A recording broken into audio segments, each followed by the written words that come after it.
સુરતની BRTS bus હવે મહિલા ચલાવશે। માત્ર મહિલાઓ માટે શરૂ કરાયેલી પિકઅપ બસ મહિલા ડ્રાઈવર સાથે પિકઅપ બસ રસ્તા પર દોડશે।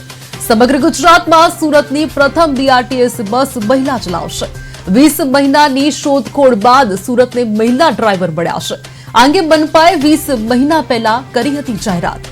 ઓએનજીસી કોલોનીથી સરથાણા નેશનલ પાર્ક સુધી શરૂ કરાઈ પિંક બસ।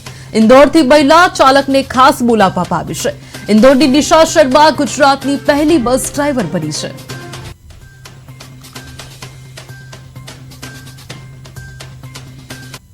સશક્તિકરણના ભાગરૂપે તમે આગળ આવશો તો અમે સુરત મહાનગરપાલિકા હજુ પણ મહિલા ડ્રાઈવરની આવશ્યકતા છે, મહિલા કંડક્ટરોની આવશ્યકતા છે। અમારી પાસે એક ટ્રેનિંગ સેન્ટર બી અહીંયા ઉપસ્થિત છે।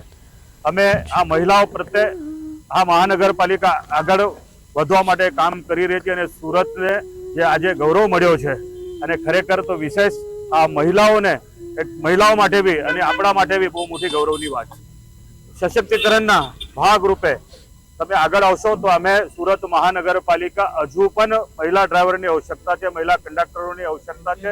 અમારી પાસે એક ટ્રેનિંગ સેન્ટર બી અહીંયા ઉપસ્થિત છે।